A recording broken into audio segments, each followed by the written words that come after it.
Welcome to the AIA structural exam modules. This is module 7. We'll be talking about stress calculations in beams. So let's get started by doing a little basic review on what we mean by stress and by strain. So when we're calculating stress by definition, I'll use the notation sigma, is force divided by area. So going back to some basic strength of materials, if I were to take a piece of steel, rebar, I put it in a load specimen testing machine, and I pull on it with a tensile load T, and I graph that relationship of the stress in that rebar by its deflection. And for the purposes of this graph, we'll define what we mean by strain and by stress. So the stress is going to be T over A, the tensile force, divided by the net area of the rebar. The graph, and this is only for steel,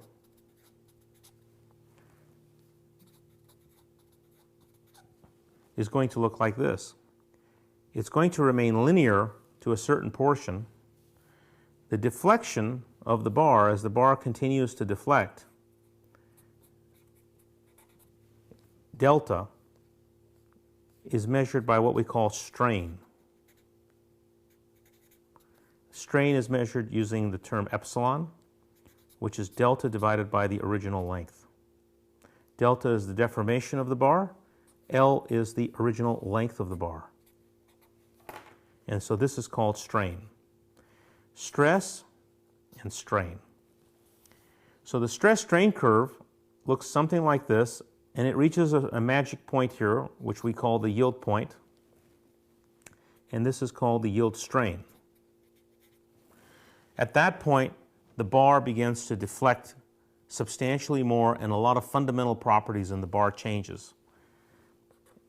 In simplified terms, the bar, once it passes the yield point, will never go back to its original condition. Everything on the left side of the yield point is called the elastic zone. Everything to the right of the yield point is called the plastic zone. And the reason is that if I stress that bar past the yield point, it will never return to its original condition. If I were to stress it up to this point and release the load, it will deflect back to what we call a permanent offset. It'll be permanently deformed. So the yield strain, what are the typical values for steel? Steel, like all materials, has specific properties. The slope of this portion of the curve, which is called E, E is the modulus of elasticity.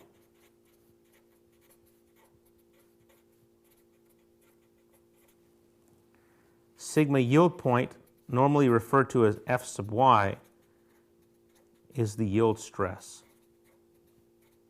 For steel, remember we're only talking about steel now, E is normally 29,000 KSI,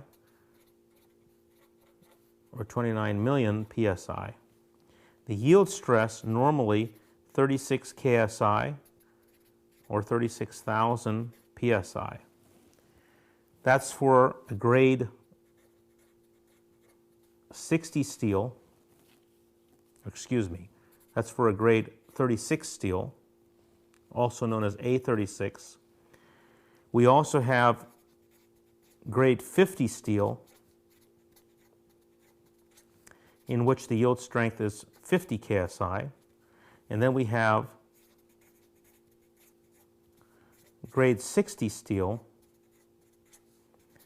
in which the yield strength is 60 KSI. This is normally used for rebar. This is used for structural members.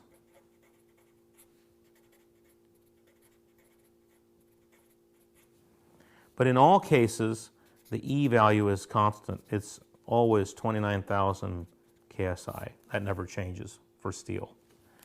So going back to our example here, let me label my sheets. Page 1, Module 7, and then we have page 2 for Module 7. So going back to our basic understanding, that's our measurement of tensile stress. For bending stress,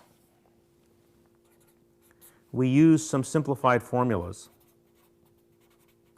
I won't bother to derive those formulas for you, but only to show you how to use them. For bending stress, we simplify the beam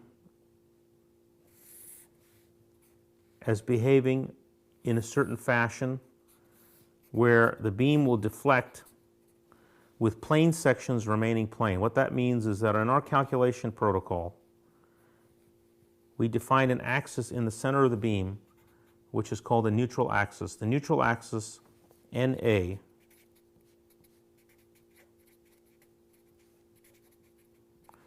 is basically a zero stress line. You'll see what that means in a moment. If I apply a load to this beam, plane sections remaining plane means that the beam is going to deflect with a certain level of curvature so that the neutral axis always remains perpendicular or 90 degrees to this bending section. This is the neutral axis, and the definition of the neutral axis is the zero stress line, which means that along that axis we're having zero bending stress. So if I did a free body diagram inside this section and I cut it out, originally the section which was undeformed, now as it goes through deformation, bends like so, like a pie. And my bending section, my neutral axis, is the zero stress zone. And the way that it's bending is I'm having compression on the top and tension on the bottom. And so if I graph my stress profile is a triangle. So I'm not going to go through the math to derive the equation. I just want you to understand where this comes from. So here's my neutral axis. Here's my stress profile.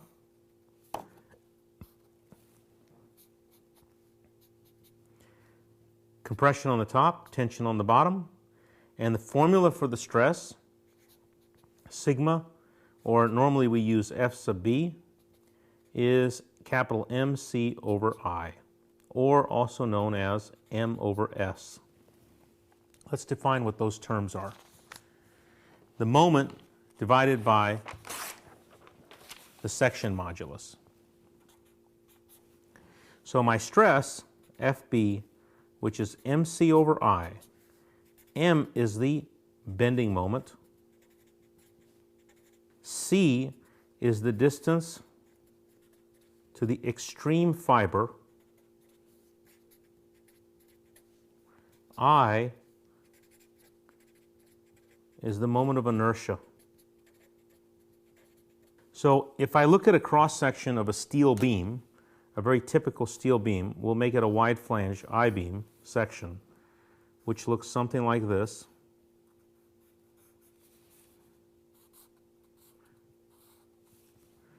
I'm symmetric about my x-axis.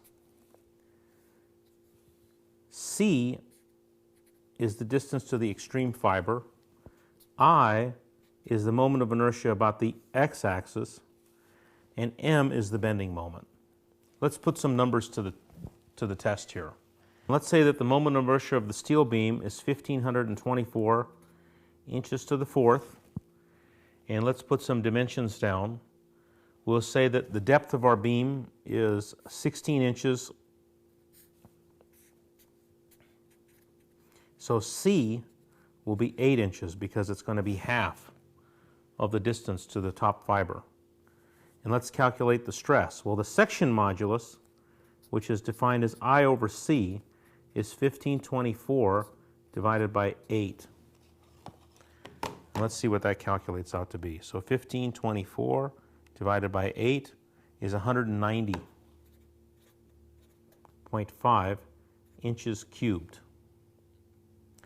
And so if we have a bending moment, what's the maximum bending moment that that beam can accept?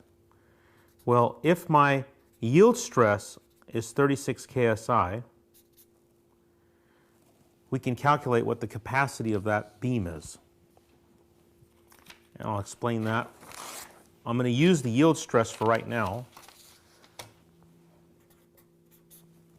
So going back to our equation, if M is our bending moment,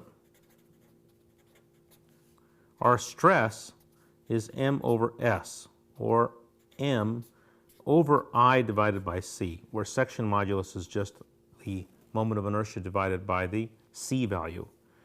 So this number, for right now, let's use it using the yield stress, and that'll tell us our yield moment.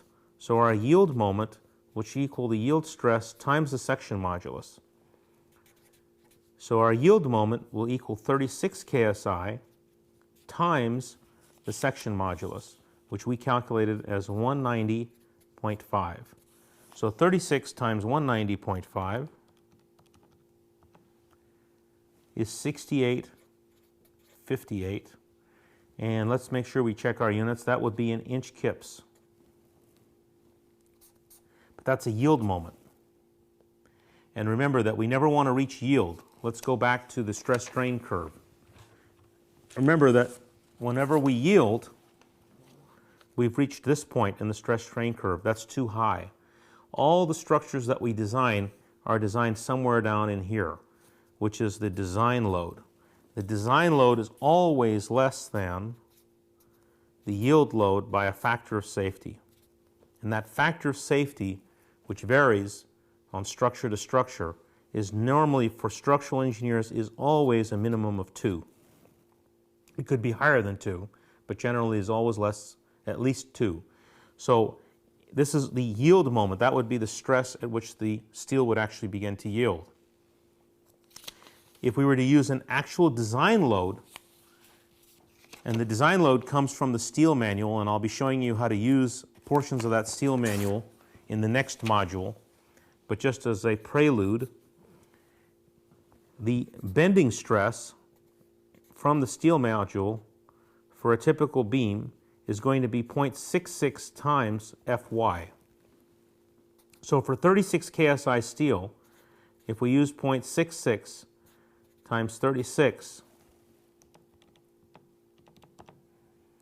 that comes in at about 23.76 KSI. We can approximate that to 23 KSI. Many times we just use 24, but we use 23 for this example. Then my design moment, allowable design moment, going back to this equation, I replace this with 23 times 190.5. So then if I calculate the design moment, it's 23 times 190.5. I get 4381.5 inch kips. You can see that that value is lower than the yield moment, which it should be. And that's because of the factor of safety. We want all of our structures designed down here. We don't want to ever be close to this point, and we never want to go past that point. If we go past that point, the structure will have failed. Steel, though, gives us quite a bit of capacity. Our rupture strain, our point way out here, is normally on the order of 5%. This point, the yield point, is normally at 0.02%.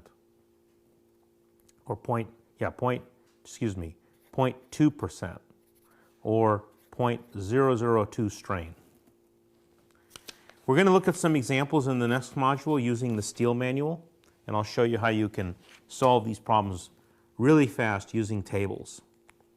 For that, I'll conclude this module, and thank you.